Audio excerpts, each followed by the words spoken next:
मोगाच्यानो आतां हांव तुमचे मुखार शिंपेंतलीं मोतयां दवरतां. लियोनार्द द विंची हो इटालियन देशाचो फामाद चित्रकार आसलो. ताणें मोनालिसा हें चित्र हें सारकें संवसारभर फामाद जाल्लें चित्र आतां तें पारिसांत थंयसर एके गॅलरींत आसा. हें खंय चित्र काडून जातच तो आपल्या इश्टां बरोबर एका तावेर्नांत बसून आसलो.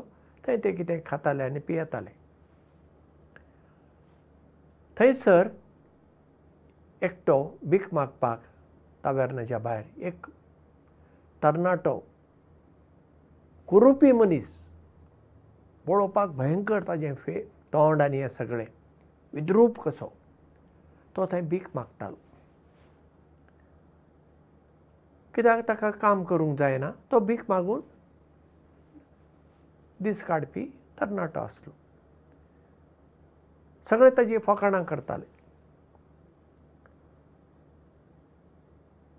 ताका पळोवन हांगा तावेर्नांत बसल्या आनी एकट्या चित्रकारान लियोनार्द दा विंचीक म्हणलें, सर, तुमी फामाद चित्रकार. ह्या तरणाट्याचें हो विद्रुपी तरणाटो पळोवपाक कसो दिसता पळया, ताचें तुमी चित्र काडूंक शकतात? लियोनार्द दा विंची म्हणालो, बरें, काडटां. आज सांजेर आमोरेच्या वेळार हांगासर तावेर्नांत तुमी येयात. आनी सगळे आपापल्या घरा गेले. सांजेर आमोरेचो वेळ जालो. इगर्जेची आमोरेची घांट वाजली. सगळे तावेर्नांत आयले आनी थंयसर लियोनार्द दा विंची तावेर्नांत आसलो. एका मेजाचेर ताणें आपलें चित्र दवरलें आनी ताचेर एक वोल ताणें धांपली. सगळे येतच ताणें ती वोल काडली आनी म्हणलें, हें म्हजें चित्र. तें पळोवन सगळे थटाक जाले. कोणूच उलयलें ना. कित्याक जसो तो मनीस तरणाटो विद्रुपी आसलो तशेंच ताणें हांगा चित्र काडलां. कांयच फरक ना. कोणाक दिसता ताचो फोटो काडला असो.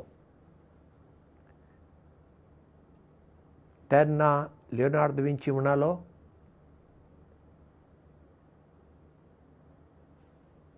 जाका तुमी सगळे कुरुपी विद्रोपी म्हणून म्हणटाले न्ही,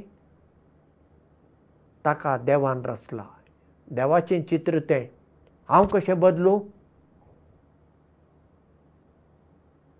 तुमच्या मदल्या एकल्यान म्हाका म्हणलें ताजें चित्र काडूंक जाता. हांवें तें काडलें. हांगा आसा चित्र. आमी आमच्या जिवितांत दुसऱ्यांचो रंग पळोवन, तांचें भायलें रूप पळोवन आमी तांचें मोल करता. आमकां भारतीय लोकांक कातीचो रंग चड लागता. आमकां गोरी मनशां बरीं लागतात. कित्याक तांचो कातीचो रंग आमकां आवडटा. तांचो कातीचो रंग गोरो आसत पूण गुणांनी ती गोरी वय. आफ्रिकेचो लोक काळो. आमी तांकां खापरी म्हणटा. तांचे कातीचो रंग काळो देखून ती वायट मनशां वय अशें ना. गोरी मनशां वायट आसूं येतात आनी पळोवंक काळीं दिसतात ती मनशां गुणांनी गोरी आसूं येतात. म्हणजे कातीच्या रंगाक कांय म्हत्व ना. पूण आमी ते भायल्याक दिता पळया. थोडीं पळय जल्मतना कुड्डी आसतात, कोणी भेरी आसतात, कोणी मोनी आसतात, कोणाक हात ना, कोणाक पांय ना, कोणाक सारके दोळे नात, कोणाची तकली वांकडी तिंकडी, तोंड वांकडें, थोड्यांक कानच आसनात जल्मतना. अशें पळोवपाक आमी तांकां कुरुपी वा विद्रुपी म्हणटा. ती तशी जल्माली न्ही. त्या मनशाचो कितें दोश आसा? आमच्या कातीचो रंग विंचून काडपाची मेकळीक आमकां आसली वय, देवान आमकां विचारलें वय. आमी पळोवंक कशीं दिसचीं हें आमच्या हातांत आसलें वय? ना न्ही. आमी जल्माल्या. आतां जल्मातच आमची काळजी आमी घेवंक जाय, तातूंत दुबावच ना. पूण म्हजी उंचाय कितली आसची, म्हजें भायलें रूप कशें आसचें, म्हजो कातीचो रंग खंयचो आसचो, हें सगळें ठरोवपाचो अधिकार म्हाका नासलोच. तें म्हाका देवान दिलें. म्हणटच देवाचें देणें म्हूण आमी घेवंक जाय न्ही. तर म्हजे कडेन जर सोबाय आसा, हांवें गर्वान भरची गरज ना आनी दुसऱ्यांक पळोवन हांसची गरज ना. कित्याक ज्या देवान म्हाका रचला त्याच देवान हेरांकूय रचला न्ही. म्हणटच भायलें आमचें रूप जरी वेगळें, ते कुडी भितर आसा तो प्राण तो देवान दिला न्ही. तो जीव आसा आमचे कुडी भितर, नाजाल्यार आमी मोडी. आमचे कुडी भितर आसा तो प्राण, तो जीव, तो देवान दिला. म्हणटच भायलो रंग पळोवन, भायलें रूप पळोवन आमी कोणाक व्हडलो मान दिवचोय न्ही आनी कोणाची फकाणाय करची न्ही. सगळ्यांक आमी मान दिवया.